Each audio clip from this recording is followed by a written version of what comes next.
अब इतिहास की स्रोत हो गई। अब उनके बारे में अब जानते हैं कि ये जो जानकारी है, ये जो स्रोत है, इनसे क्या, किससे रिसर्च हुई, किनसे इनको साक्ष्य मिला, किनसे इनकी जानकारी मिला। तो साक्ष्य दो चीज है, दो चीज से उन्होंने साक्ष्य को जानने के लिए यूज किया। पहला है एक कार्बन 14 पद्धति और दूसरा है यूरेनियम पद्धति। उन्होंने साक्ष्य को जानकारी करने में सजीव के लिए इसका प्रयोग किए और निर्जीव के लिए इसका प्रयोग किए। ये क्या होता है, कार्बन 14 एक प्रकार का रासायनिक है, एक यंत्र है। इसको क्या था, जब कोई इंसान या पेड़ पौधा जब मर जाते हैं तो वो उसके में एक निश्चित मात्रा में कार्बन होती है। जब वो मर जाते हैं तो उनके निश्चित मात्रा में कार्बन की कमी होते जाती है। तो इस यंत्र कार्बन 14 के यंत्र का प्रयोग करके हम जान पाते हैं कि ये जो सामान जो है, ये सामग्री जो है, ये चीज है, कितना साल पुरानी है। मानो कोई अगर बर्तन खोज हुई, तलवार की खोज हुई, तो हम इस कार्बन 14, कोई भी चीज अगर हड्डियाँ, मानव की हड्डी मिली या खोपड़ी मिली कहीं, या कहीं हाथ मिली, या कोई दफनाए हुए कि कोई मानव के कोई अगर अवशेष मिलते हैं तो कार्बन 14 का प्रयोग हम करते हैं और जानते हैं कि ये जो चीज़ है कितना साल पुरानी है। उसी प्रकार यूरेनियम पद्धति का ही प्रयोग है। इससे भी जांच किया जाता है कि कोई भी चीज़ जो होती है, मिलती है, खुदाई मिलती है या रिसर्च होती है, तो साइंटिस्ट इसको इतिहास का जानते हैं कि ये सामान कितने साल पुरानी है। तो इन दोनों पद्धति का प्रयोग करके साक्ष्य की जानकारी की जाती है कि ये साल कितनी पुरानी है। ठीक, अब आगे देखते हैं डेट के बारे में कि डेट का जो अब आज ईस्वी और ईसा पूर्व में क्या संबंध है।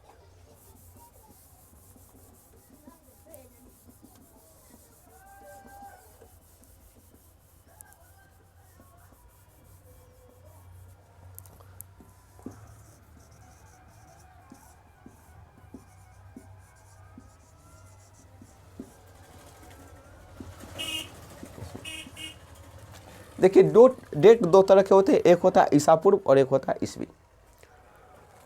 तो हम जानते हैं इसको कहा जाता है, देखिए ईसा मसीह,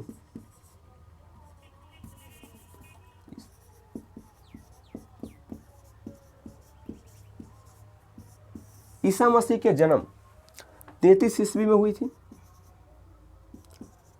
इनके हम डेट का हम उपयोग 1 ईस्वी के रूप में हम करते हैं। इसके जन्म को 1 ईस्वी माना गया है और इसी से इतिहास को इसमें लिखा गया है, डेट का प्रयोग किया गया है। तो ईसा मसीह के जन्म से पहले का डेट का हम ईसा पूर्व कहते हैं। तो ईसा मसीह के जन्म से पहले जो भी चीज मिली, जैसे कोई हथियार मिले तो उसका खोज कब हो, तो उसको ईसा पूर्व में कहते हैं। कि कृषि की खोज कब हुई, तो इतना ईसा पूर्व पहले हुआ है। लेकिन अगर इस ईसा मसीह की अगर बाद की बात करते हैं कि अकबर का जन्म कब हुआ, तो हम कहते हैं कि इतना ईस्वी में हुआ है, 10 ईस्वी में हुआ है। भारत कब आया, भारत में ब्रिटेन कब आई, तो 1605 ईस्वी में आई। तो इसके लिए हम ईस्वी उपयोग करते हैं। तो ईसा मसीह के नाम पर ये किया गया है। क्लियर। अब आगे देखते, डेट हो गई।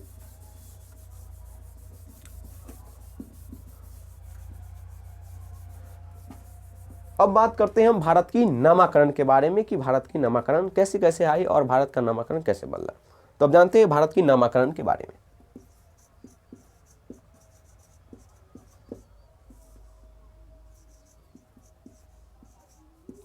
इसके 5 नाम हैं।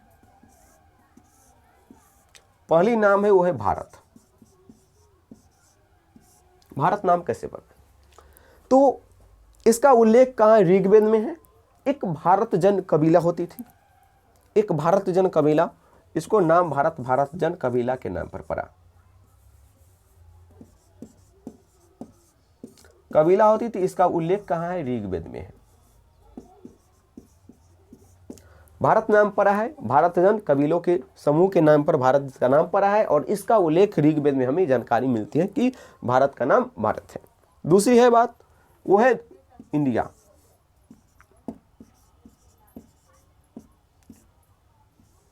और दूसरा है आर्यावर्त। तीसरा है इंडिया, चौथा है हिंदुस्तान और 5वां है जम्बूद्वीप।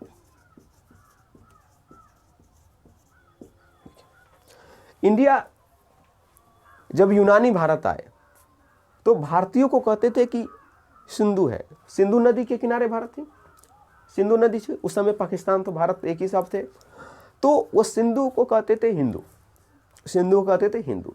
हिंदू से ही इंडस आया है और इंडस से ही उन्होंने इंडिया पुराना भारत को शुरू कर दिया है। देखिए सिंधु को पहले कहा हिंदू, हिंदू से उन्होंने नाम बदल इंडस और इंडस से ही आया है इंडिया। तो आया है इंडिया, इंडस से आया है, इंडस से इसकी उत्पत्ति हुई है। इंडस से उन्होंने इंडियन कहा है और किसने कहा है? यूनानियों ने। यूनानियों ने हमें इंडिया कहा है। हिंदुस्तान अब्दुल मिन्हाज सिराज ने हमें हिंदुस्तान नाम दिया है। ये मुस्लिमों के द्वारा नामकरण है।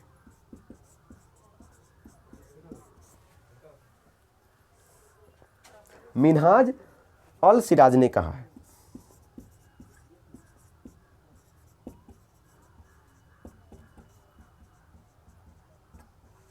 मिन्हाज अल सिराज ने हमें हिंदुस्तान नाम दिया और जम्बूद्वीप भौगोलिक नेम है। तो ये नामकरण के बारे में जाना कि भारत जैन कबीला, इसका ऋग्वेद में उल्लेख है। दूसरा होता है आर्यभट्ट। तीसरा इंडिया, यूनानियों को दिया गया नाम है। उन्होंने सिंधु को पहले हिंदू कहा, हिंदू से इंडस आया और इंडस से इंडिया आया। उसके बाद हिंदुस्तान जब मुस्लिमों जब आए उसके मिन्हाज अल सिराज ने इसका नामकरण हिंदुस्तान किया और जम्बूद्वीप। तो ये है भारत का नामकरण कि उन्होंने इतिहास से ऐसे नामों का परिवर्तन हुआ है और 5 नामों से भारत को जाना जाता है। अब जानते हैं इतिहास के विभाजन के बारे में।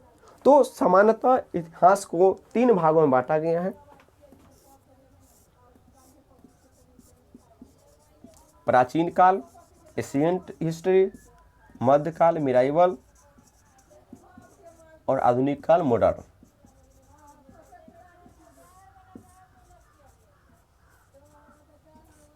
आधुनिक काल। तो इतिहास को 3 भागों में बांटा गया, प्राचीन काल, मध्यकाल, आधुनिक काल।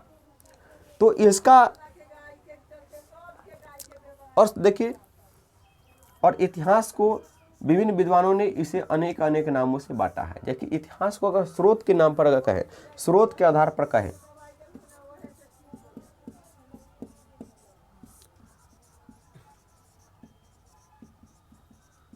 एक इतिहास को स्रोत के आधारों पर बांटा गया है और एक इतिहास को एक जेम्स मिल जैसे इतिहासकार है जो ब्रिटिश इतिहासकार, उन्होंने इतिहास को बांटा है। तो एक है जेम्स मिल। तो स्रोत के आधार पर इतिहास को बांटा गया है। जैसे देखिए 3 प्रकार में।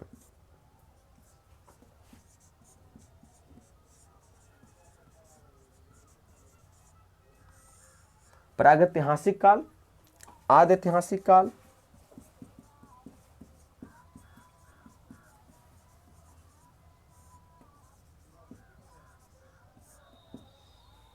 और ऐतिहासिक काल।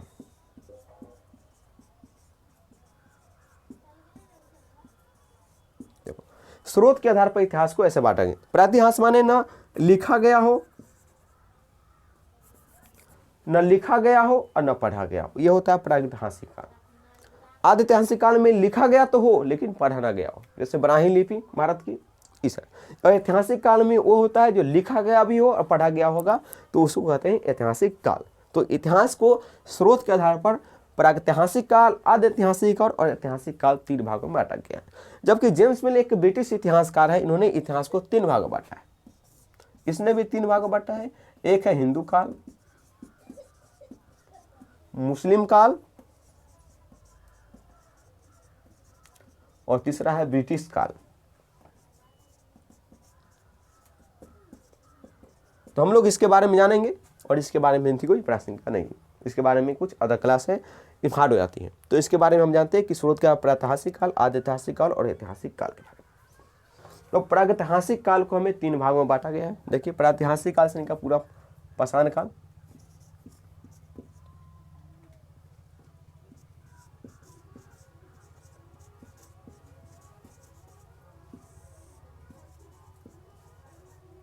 प्रागैतिहासिक काल,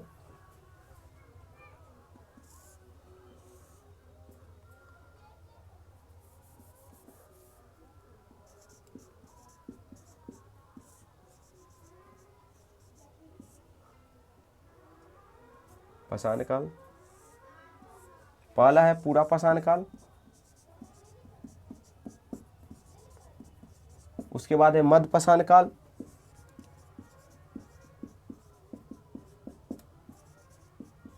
और तीसरा है नवपाषाण काल।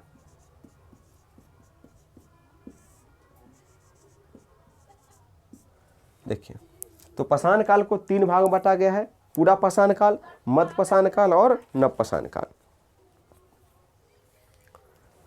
तो देखिए, इसमें बड़ा कंफ्यूज रहती है कि इतिहास को कितने भाग बांटा है, फिर स्रोत के आधार पर, फिर जेम्स मिल ने बांटा है, फिर प्रागैतिहासिक काल, स्रोत के आधार पर बड़ा कर। तो सीधा समझ लो, यानी कि पाषाण काल क्वेश्चन यहीं से बनती है। तो पाषाण काल आ जाते हैं, और पाषाण काल को 3 भाग में बांटा गया, पूरा पाषाण काल, मध्यपाषाण काल और नवपाषाण काल।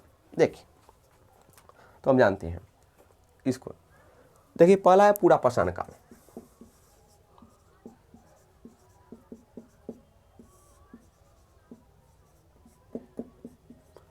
इसमें मानव की शुरुआत को देखा जाता है, शुरुआत से देखी जाती है।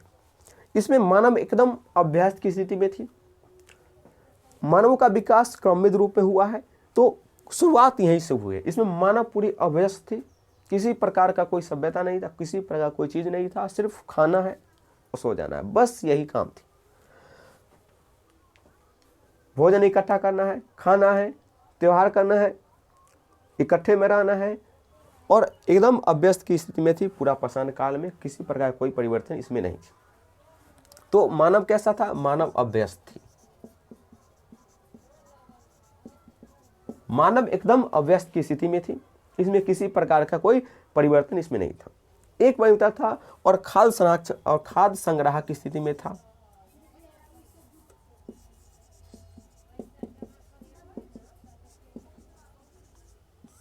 मानव का काम था सिर्फ खाद्य संग्रह का, खानों को जुटाना, खाना और सो जाना, इससे बड़ी और भी कोई परिवर्तन इसमें नहीं थी। समय बीतता गया और धीरे धीरे उन्होंने क्या किया, एक जगह ऐसी परिवर्तन उन्होंने देखा कि पत्थर से टकराने से क्या होती है, आग लगती है। आग, ऐसे ही कई बार परिवर्तन हुआ, और इसमें पूरा पाषाण काल में किसकी खोज हुई? आग की खोज हुई। तो पूरा पाषाण काल में आग की खोज हुई। तो इसमें भी प्रयोग नहीं होते थे, धीरे धीरे इसका प्रयोग जब होंगे वो मध्यपाषाण काल। पूरा पाषाण काल पूरा खाद्य संग्रह, मानव कैसा था, पूरा एकदम जीरो से स्टार्ट किया, क्रमिक रूप में विकास हुआ है, अभ्यस्त की स्थिति में थी, खाद्य संग्रह के रूप में थी, और बिल्कुल अभ्यस्त स्थिति में थी, और कोई नहीं, बस। तो पूरा पाषाण काल में बस यही है। तो पूरा पाषाण क्वेश्चन पूछ देंगे कि आग की खोज किस काल में हुआ है? तो पूरा पाषाण काल है। किस काल में मानव अब पूरी तरह अभ्यस्त स्थिति में थी? तो पूरा पाषाण काल में। किस काल में मानव खाद्य संग्राहक के रूप में भूमिका अदा करती थी? तो वह है पूरा पाषाण काल। यह पूरा पाषाण काल में स्थिति थी। पूरा स्टार्ट में अगर बात करेगा मानव के बारे में तो वह है पूरा पाषाण काल। दूसरा है मध्यपाषाण काल। इसमें भी धीरे धीरे परिवर्तन हुआ है, और इसमें भी ज्यादा कोई परिवर्तन नहीं हुआ। इसमें एक परिवर्तन हुआ है कि सबसे पहले मानव ने पशुपालन करना आरंभ कर दिया। दूसरी बड़ी विशेषता है कि सबसे बड़ी क्यों? क्योंकि धीरे धीरे विकास हुआ, क्योंकि जानवर भी रहते थे, क्योंकि उनको शिकार करते थे, क्योंकि मानव क्या होते थे, शिकार करते थे, खाते थे, बस यही काम। शिकार करते थे, जब उन्होंने देखा कि इनके जो बच्चे हैं, इनके बच्चों को जब ले जाएंगे तो ये भी बड़े होगा, तो इसका मांस ज़्यादा मिलेगा। तो इन सारी चीज़ों की प्रक्रिया, तो उनके धीरे धीरे मानसिक विकास हुई कि नहीं, इसे अन्य जो चीज़ों को खिला कर रखा जाए ताकि इसे कोई अन्य कामों में इसका उपयोग कर सके, जैसे कोई अन्य कामों में इसका उपयोग कि इन्हें पशुपालन की खोज मध्यपाषाण काल में क्या चीज़ की खोज? पशुपालन को। और सबसे पहले मानवों ने किस जानवरों को पालतू बनाए? तो सबसे पहले मानव ने कुत्ता को पालतू बनाया जानवर।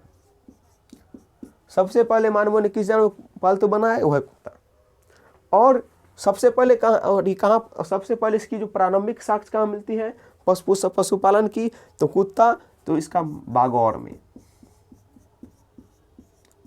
इसका साक्ष्य मिलता है कहाँ पर? वागौर में। तो बस यही प्रयोग होता था, और इसमें आग का प्रयोग अब होने लगा था।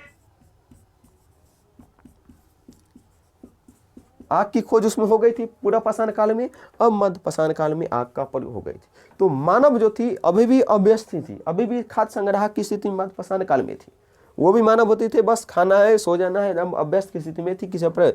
लेकिन कुछ परिवर्तन धीरे धीरे अब हो रही थी, पशुपालन हो गई थी, कुत्ता को पालतू बनाया, और इकट्ठे रहते थे, त्यौहार मनाते थे, छोटे मोटे झगड़ों को अपने आप सुलझा लेते थे, कुछ खेल भी खेलते थे और आग का प्रयोग अब करने लगे थे पूरा पसंद।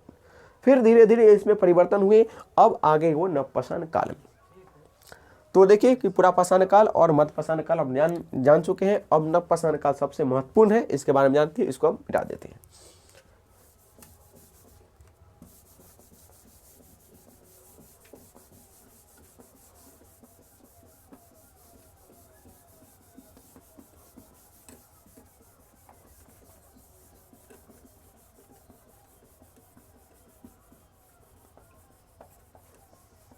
अब तीसरा जो चीज है वो देखते हैं। अब नवपाषाण काल सबसे महत्वपूर्ण,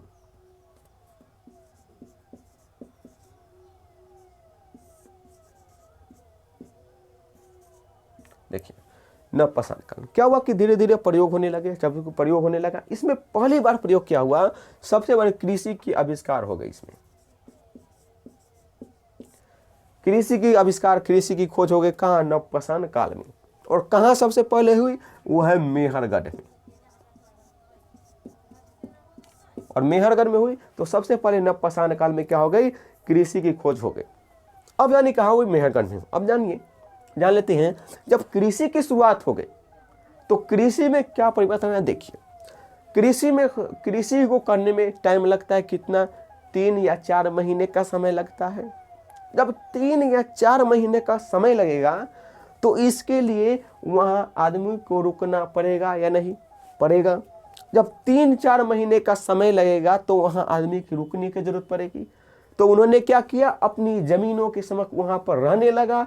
इस प्रकार क्या हो गई? अस्थाई जीवन की शुरुआत पहली बार हो गई। जब देखा कि कृषि के लिए तो रुकना, अस्थाई जीवन की शुरुआत हो गई। पहले घूमते थे, जहां मैंने कहा खा लिए, सो लिए, बस यही काम था। आज पहली बार कृषि की खोज हुई और उसके बाद इसमें क्या हो गई? अस्थाई आवास की खोज हो गई और उन्होंने अस्थाई जीवन व्यापन करने लगा। अस्थाई जीवन की शुरुआत हो गई। अब अस्थाई जीवन की शुरुआत हो गई तो देखिए, जब अनाज उपजेगा तो अस्थाई जीवन हो गई। अब अनाजों को उपजाने के लिए पानी की जरूरत पड़ेगा, इनकी सिंचाई करने के लिए। तो उन्होंने पानी का उपयोग भी सीख लिया। पानी का उपयोग भी सीख लिया, उपयोग सिंचाई करना भी सीख लिया। अब उसको अनाज होगी तो उसको अनाज रखने के लिए क्या चाहिए? बर्तन चाहिए। तो अनाज रखने के लिए उन्होंने क्या कर लिया? बर्तन की भी खोज नवपाषाण काल में हो गई। अब बर्तन हो गई तो अनाज आ गया। अब उसके बाद क्या हो गई? अब अनाज को ले जाने के लिए भी जरूरत चाहिए। तो जिससे पहली बार क्या हो गई? पहिया की खोज भी नवपाषाण काल में हो गई, जिससे अनाजों को यहाँ से वहां तक ले जा सके। और जिससे पहली बार पहिया का आविष्कार कब हुई? नवपाषाण काल में हो गई। जब अनाज हो गई तो इसकी पहिया का आविष्कार हो गया। तो पहिया को चलाएगा कौन? तो कभी कभी ऐसा स्रोतों से मिलता है कि आदमी भी पहिया को चलाता था, लेकिन पहिया का आविष्कार क्या? उन्होंने पशुपालन का भी उपयोग, पशु का भी उपयोग उन्होंने पहिया को खींचने में करने लगे। अब पहिया का आविष्कार हो गए तो अब सामानों को यहाँ से वहाँ तक कृषि को ले जाने में उपयोग करने लगा, पशु का भी उपयोग करने लगे और उनको खेत में उपयोग करने लगे। और हथियार का उपयोग करते ही थे। और हथियार का उपयोग होते थे और बड़े उत्कृष्ट आकार का हथियार का उन्होंने प्रयोग करने लगे। उत्कृष्ट हथियार उत्कृष्ट हो गए। और आज भी अब यहाँ तक भी हथियार पत्थर के होते थे, इसलिए इनाम ही पड़ा है नवपाषाण काल।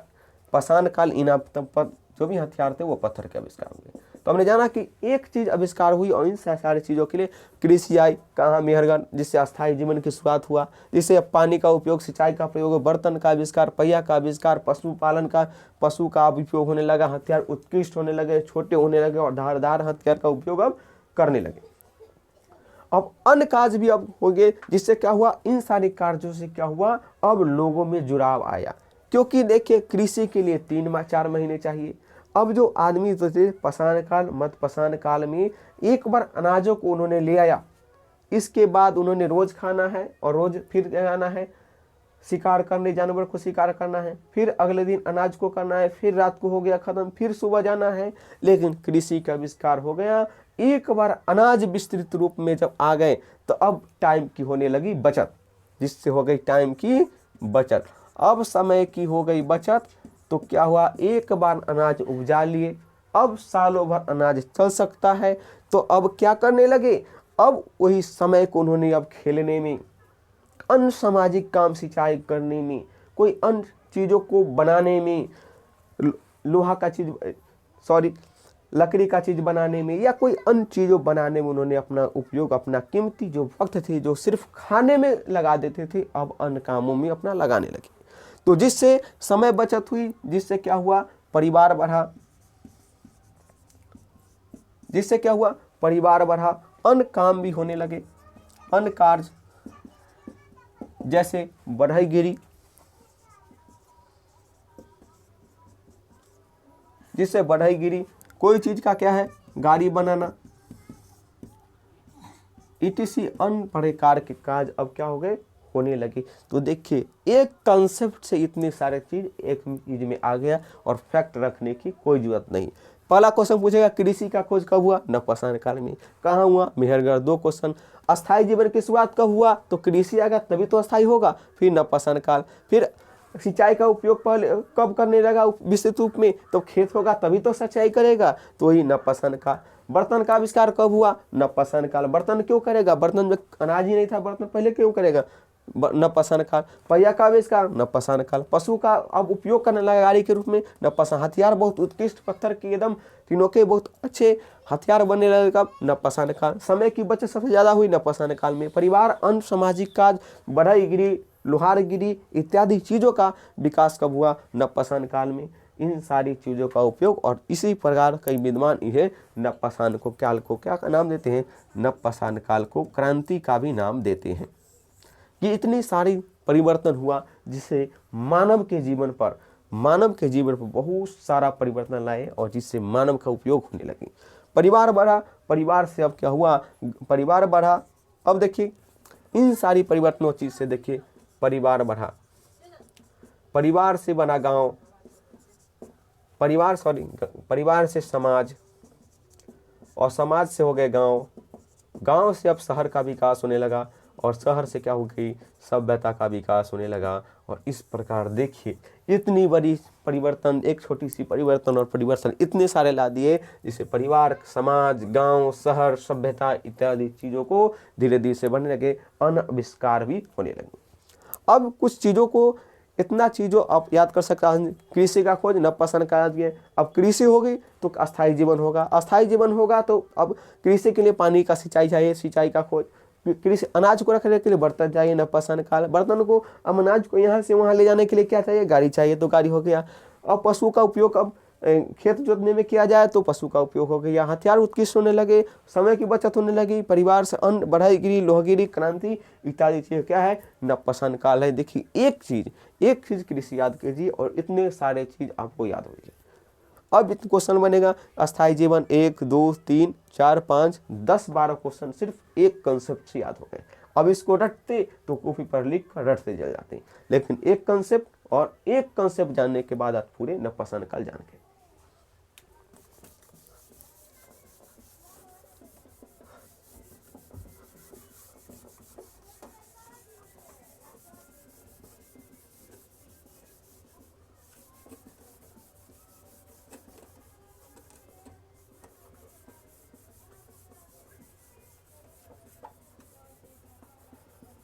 कुछ अब फैक्ट जो है वो देख लेते हैं। जैसे देखिए पूरा पाषाण काल में जैसे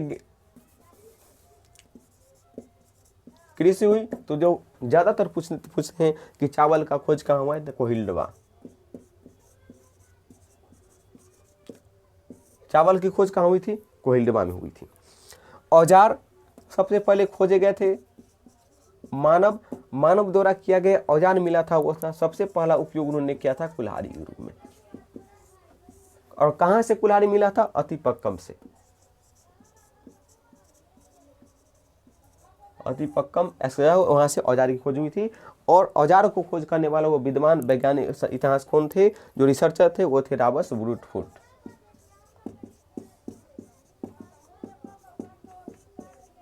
ये ब्रिटिश विद्वान थे जिन्होंने सबसे पहले मानव द्वारा किया गया हथियार कुल्हाड़ी का खोज कहाँ से किए थे? अतिपक्कम से किए। तो पहले क्वेश्चन, चावल की खोज कोहिलवा से सबसे पहले मानव द्वारा किया गया उपयोग कुल्हाड़ी कहाँ से? अतिपक्कम से। और किसने? रावतसुर्ख ने किया था खोज सबसे पहले। अब देखिए कि और प्राचीन नगर कौन थे? तो मानव सभ्यता द्वारा सबसे प्राचीन नगर थे वो मोहनजोदड़ो। ध्यान से देखिए कि परिवार से समाज आया, समाज से गांव, गांव से शहर। तो शहर सबसे पहले कौन था? तो सबसे प्राचीन शहर कौन है? मोहनजोदड़ो, जो कहाँ है? पाकिस्तान। पूछ देगा कि मोहनजोदड़ो कहाँ है? तो पाकिस्तान में है। तो यह सबसे प्राचीन नगर जो है वो है मोहनजोदड़ो, पाकिस्तान में। अब एक क्वेश्चन सबसे महत्वपूर्ण है, वो है प्रयुक्त अनाज। मानव द्वारा सर्वप्रथम कौन से अनाज उपयोग किया गया था? वो है चावल। मानव द्वारा सर्वप्रथम प्रयुक्त किया गया जो चीज है वो है चावल। अब देखिए कि अब समाज बना, दोस्ती बनी, तो क्या हुआ कि इतना पहले एक सार्वजनिक भोज का भी जानकारी मिला है, वो है बुदिहाल से। सार्वजनिक भोज,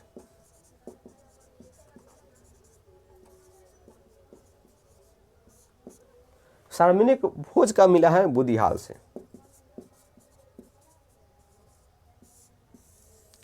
देखिए सार्वजनिक भोज का जो विवरण मिला है बुदिहाल से हमें मिला है।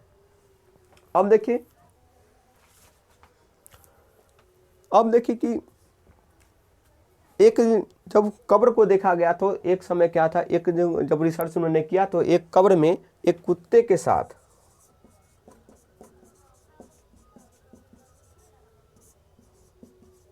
मानव का शव, कुत्ते के साथ मानव का शव जो मिला था वो था बुर्ज होम में मिला था। ये देख लीजिए, ये है कुत्ते के साथ मानव का शव मिला था, वह कहाँ था? बुर्ज होम में। ऐसा सोचा गया, ऐसा वैज्ञानिकों को लगा, ऐसा इतिहासकारों को लगा कि शायद उस कुत्ते से मानव का प्रेम रहा होगा, इसलिए दोनों को एक ही बार उन्हें दफनाया गया। ऐसा कुछ अन्य भी कारण हो सकते हैं। तो कहाँ से मिला है? तो पूछ जाएगा कि सार्वजनिक जो भोज का जो साक्ष्य मिला है कहाँ से? बुदिहाल से। कुत्ते के साथ मानव का शव मिला है कहाँ से? बुर्ज होम से। उसके बाद प्रयुक्त अनाज क्या है? चावल है। सबसे प्राचीन नगर कौन है? मोहनजोदड़ो, पाकिस्तान में है। औजार कुल्हाड़ी रावतसुर्ख ने किया था कहाँ? अतिपक्कम से। और चावल को कहाँ से प्राप्त किया गया है? कोहिलवा। और कृषि जन्म करते हैं, आप जानते होंगे, मेहरगढ़। अब राख का टीला मिला है कहाँ से? तो राख का टीला मिला है दमदमा से। तो राख का टीला भी मिला है दमदमा से। तो चलिए अब इन सारी चीजों को एकदम कंसाइज वे में हम जान लेते हैं। तो ये देख लीजिए कि सार्वजनिक भोज बुदिहाल से, कुत्ते के साथ मानव का शव बुर्ज होम से मिला है। सबसे प्राचीन नगर मोहनजोदड़ो, राख का टीला दमदमा से है। प्रयुक्त अनाज चावल है। और चावल कहाँ मिला है? कोहिलवा से मिला है। और वैज्ञानिक थे कौन? रावतसुर्ख। और मानव संबंधी जो जानकारी मिला है कहाँ, किस चीज से मिला है? देखिए मानव संबंधी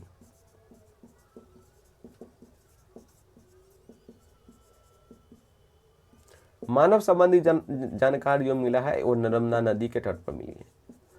नर्मदा नदी से तट से हमें जानकारी मिलती है। अब इन सारी चीजों को देख लेते हैं।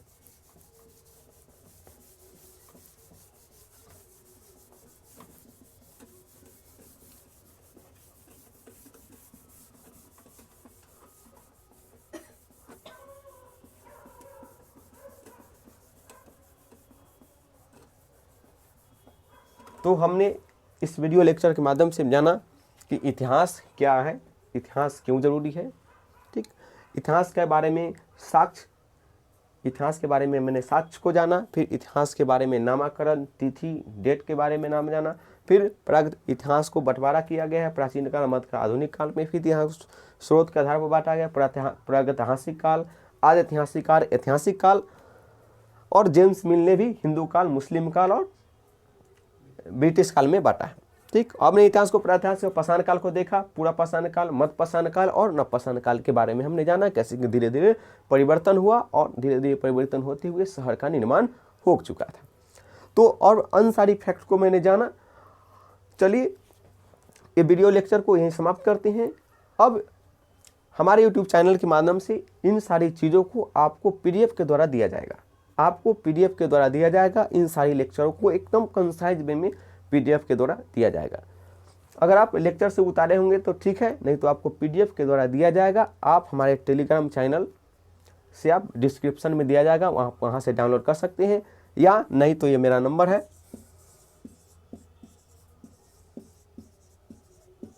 इससे भी आप कॉल करके टेलीग्राम से जुड़ सकते हैं। धन्यवाद।